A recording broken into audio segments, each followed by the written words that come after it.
Good afternoon. I'm Khaki Walton. Checking on the arts is made possible by contributing listeners like you. WinterArts, the South's premier holiday artist market, gears up for the holiday season with an opening reception this Friday from 5 to 9. And this year they're in a new spot. They're at Park Place Center, 1213 Ridgeway at Park Avenue. After the opening this coming Friday night, regular hours will be Monday through Thursday and Saturdays from 10 a.m. to 6 p.m., Fridays from 10 a.m. to 8 p.m., and Sundays 11 a.m. to 5 p.m., and they're going to be open every day through Christmas Eve. This is your place to go to get affordable, exceptional, and unique works handcrafted by local artists. Here to tell us more from Artworks Foundation, Greg Belz. Hey, Greg. Hi, Khaki. How are you doing? I am very well, and I know this is the busiest time of year for you. It is. I think I made a mistake. I think Sundays are noon to 5. I think I need to go back and check some places. I must have typed 11 out. Well, no one will be here before noon on Sunday. Okay, well, I just changed it to noon myself right here. Okay. So you're in a new spot. Tell me about your space. Do you love it? Oh, it's wonderful. It's big. We like space because we get to let our fantasies run freely through it. The LPI Load Properties Investments was very kind to us and let us have a large space at Park Place Center, that's where P.F. Chang's is with those gaudy Asian horses out in front. And we're right next to Jason's Deli. So there's a lot to do. There are several restaurants, Jason's Deli, Amerigo's, P.F. Chang's, Wang's Mandarin House, and East. So you can make a day of it, and it's easy to get to. It's at the one place on Poplar that has an underpass under the train track at Shady Grove, because Shady Grove becomes Ridgeway. Right. And then right alongside Park Avenue on one side and across from MUS on Ridgeway at Park at the other. And we're, again, next to Jason's Deli, and there are lots of parking, lots of space inside the gallery, and lots of artists to show people. A whole bunch. New ones that we haven't shown. Some people we've invited back.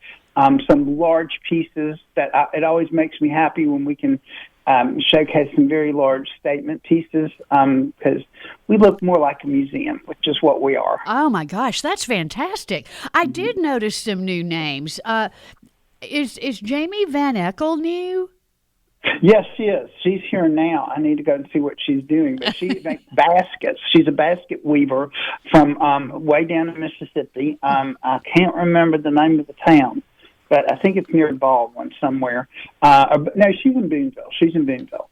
And she makes baskets. She makes really well-made baskets, which is what's important to me, that the people who are in our show are at the top level of skills. Uh-huh. And baskets is kind of a home country craft and an ancient craft. And we're excited to have an example of it because I don't think we've ever had a basket weaver at WinterArts before. I don't think I remember having seen any either, so that's really exciting. How about Julie Halfacre? She does mixed media work? She does. She makes wonderful journals out of copper and man-made paper. Mm-hmm. And they're very quirky, interesting copper covers that have a lot of detail on them and around them, and they're all unique and they're all pretty interesting. And it's again something we haven't had, at least not in a long time. We haven't had any journals in a while, and we've never had copper-clad ones. So that'll be interesting. And of course, Anna Kelly is in the show. Oh my goodness! Anna Maid has her fiber art here of Memphis scenes that's really stunning. As you know, she works in pretty much a fiber collage discipline, and she's also got her calendars of, if you don't want one of the larger pieces, which you should want, you can take home calendar and get 12 views of her work. So we're really excited about that. We've got a couple of new jewelers, Kathy and Alan Jacobs. He is a geologist, and she makes, they both make jewelry together. So he actually goes out and sources stones in the deserts. He's been doing this all his life as a career. And so he's using his career now as a hobby where they're turning gemstones into jewelry. And they have a really interesting look. And then Lisa Rittenauer, who has done some of our other shows, but not WinterArts, who does wire weaving. and the pictures of her work. I'm really disappointed in her pictures. They don't do justice to what she does. It's really, really intricate and well done and beautiful.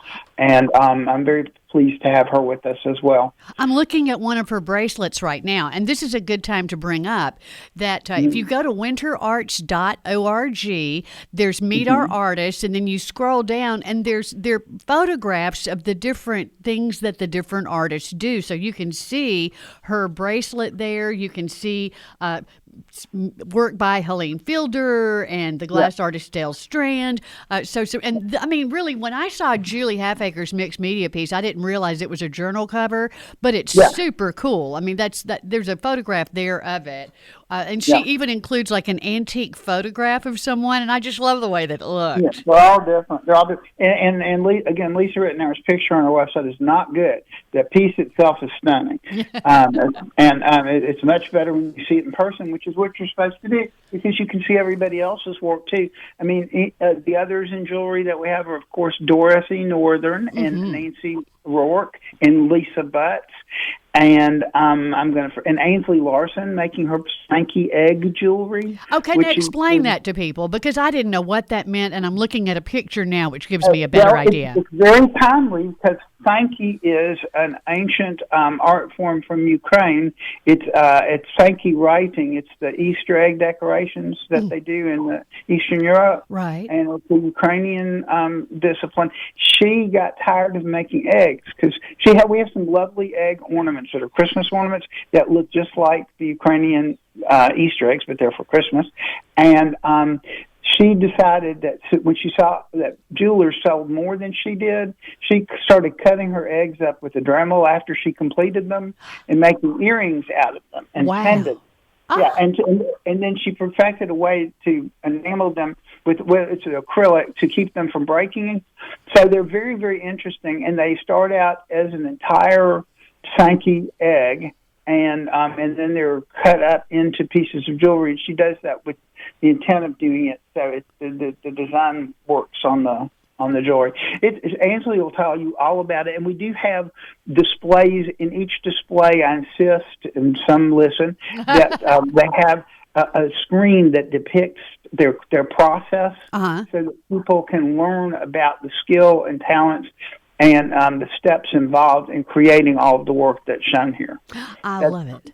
It's very important to me that people understand process, because people don't understand sometimes that someone made this, and they don't understand that people had to learn to make it, and then they have to be talented, and then they have to learn their skill. And so it's a lot of work and time that's gone into every piece that you see here, and especially in just learning how to do it.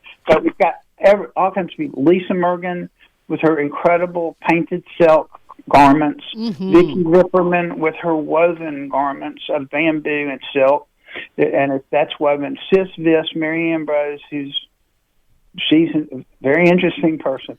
And she felts clothing. She makes scarves, she makes coats, she makes hats. She makes everything she can with felted cloth. And it's very, very interesting, and she's very interesting, I'll say that. And then we've got Bridgewalker Glass. I'm really proud of the glass blowers. Tommy Spake is here now from Chattanooga setting up his blown glass, which is fabulous. I'm looking at it now. Oh, my gosh, this vase is just gorgeous. Yeah, it's usually based on landscapes like mountains and waterfalls and things that he's seen. And most of his work is just beautiful pieces of art. And then when the Ridgewalkers are more functional, we have like cocktail glasses. We have martini glasses. We have highball glasses. We have also some non-functional things. They've done some glass irises and vases to put them in, and they're sold separately, and glass snowmen too. Oh my goodness. I went down to New Orleans to pick that. It was a great hardship for me. I had to have dinner at Galatoire's. I had to drive all that way, eat a bunch of crab meat at Galatoire's, and then go pick up this glass, just so everyone in Memphis could have it, because they couldn't get up here this year. And so it's really, really beautiful, really, really fun. And then Dale Strand, our own local Dale Strand, who is magical. He does magical things with glass, just on a smaller scale. And really, really cool night lights, very cool shot glasses, very interesting containers. He's got a very, very quirky worldview, and it comes out in the glass. It's very neat. And then, we've got those potters, Lisa Hudson, Brian Blankenship, Helene Fielder, Michelle Price. I'm leaving somebody out. I don't know who that is, but it'll come to me. And then again, wood turning, Dennis Paulus, which is phenomenal. Karen Capps, of course. Of course. The world around her, out of found objects, and also does her hand screened T-shirt original designs that she creates. And we've got just really, really cool things. We've got things in all price ranges, like, I don't know, $15, $20 up to, several $1,000s, because we've got some sculpture this year by Fletcher Golden, two large pieces. I think one's 12 feet tall. Oh, wow. And then Row Cats, which is Cat Train and Robert Loire. They're ceramic sculptors, and we've got some really, really interesting pieces by them. And Elmer Holmes is bringing some chairs that he's made from some tree that fell down somewhere. And and you've got the wonderful little corner world of Jimmy Crossway, where we just let him show all the varieties of talents that he has. He's got pen and ink things. He's got his Zen wind chimes. He's got Zen clocks, and some interesting sculptures that he's made. And I don't know who I've left out. I've left out a lot of people, but there's somebody I want to mention. Can I mention someone? Certainly. Because I love giving this kind of gift to someone, and especially if somebody has just moved into a new house or new apartment or something. Jeannie Saltmarsh Tomlinson makes... I love her. I love these pieces. They're switch plates. Yes, they are. I've got them in my house. I love it, because I've got some switch plates in my house too, and I've given those as gifts, and I think that's such a really cool gift to give someone, just to make their light switch a work of art. Yeah, it's really great. And she finally made a double switch, because I've been bugging her to make one. I need one in my kitchen. And so we're going to have a double switch plate here. There'll be one fewer when we open, because I'm buying one. But I'm glad you mentioned metal, because I forgot, like, Elizabeth Belz is coming, my pretend cousin from the craft school up in North Carolina, is coming with some of her metal work. Jeannie's going to have her metal work. A young lady named Savannah Smith, who's at the Metal Museum, is going to have some work here. And there's something else metal that I'm forgetting. I know Teresa does copper, but that's jewelry. There's some other functional metal that it doesn't occur to me. And Mark Geach is making wooden lamps. Those will be very interesting. And Mark has never been in WinterArts, so that's another new person. He hasn't installed yet, but I'm sure I've seen the lamps already, and they're pretty phenomenal. Wow. I see everything before it comes here, because if I don't like it, it's not going to be here. Right. Donald Golden's fabulous lost architecture, photography. That's going to be here as well. That he breaks into abandoned buildings and takes pictures. Right. Don't tell me that he broke in the building, and then he frames them with the old window, so it's like you're looking through an old window into an abandoned space, and they're very haunting. They're very neat. He doesn't break in, Greg. He's an urban spelunker. No, that's what it's called. Yes, my vocabulary started living. But anyway, we've got really interesting things, and I'm very proud of everybody that's in the show. We've got some folk art, some fine art, some home craft, some really stunning pieces that collectors will want to put on a pedestal and with a spotlight. And, of course, there's a lot of functional stuff here, jewelry, clothing. Jim Winfrey's wonderful clay flowers make great Christmas gifts, and we have all her clay ornaments of little animals and things that are phenomenally good. And Becky Z's weird and whimsical little clay figures. They're just, a menagerie of things that grow in her mind, and and they're very interesting. You know, I got one of her pieces last year for my friend and colleague Justin Willingham, and nothing made him happier. I can imagine. I can imagine. He opened that up and went, "Oh, it's a Becky Z! It's a Becky Z!" Like he was thrilled. That's great. That's good. Great news. Yeah, and so people always react that way when they get something from WinterArts. It's not just Justin. Anything from you take out of a boxer bag from WinterArts, you're going to get that reaction, and it's really interesting things that you won't see anywhere else. They're by people who are as good as you can be in the medium that they work in, and they really put a lot of effort into what they present here. Well, it's awfully fun shopping at WinterArts. They're in a new location this holiday season. They're at Park Place Center, 1213 Ridgeway at Park Avenue, and you know where that shopping center is. It's across the street from MUS, and it's right near that overpass. It's where PF Chang's is, just like Greg Belz was mentioning. But everything opens up this coming Friday. They're having an opening reception from 5 to 9. Then after that, the regular hours every day through Christmas Eve, Monday through Thursdays and Saturdays, 10 a.m. to 6 p.m., Fridays from 10 a.m. to 8 p.m., so open a little bit late on Friday night, and then noon to 5 p.m. on Sundays. But you'll have so much fun shopping and buying. I mean, I had the best time last year. I truly, truly did, and got some unique items for my friends, and they're also great for hostess gifts. If you're going over to somebody's house for the holidays, take a little hostess gift with you. That's also very nice.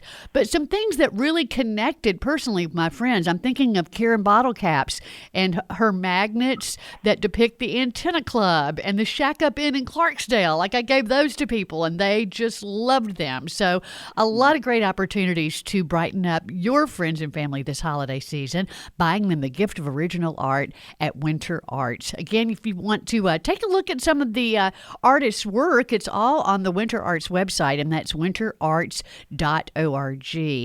Greg Belz works so hard putting this on for us every single year, and this year, Greg, it just sounds bigger and better than ever. We try. Thank you. Thank you very much. Is this your 14th anniversary?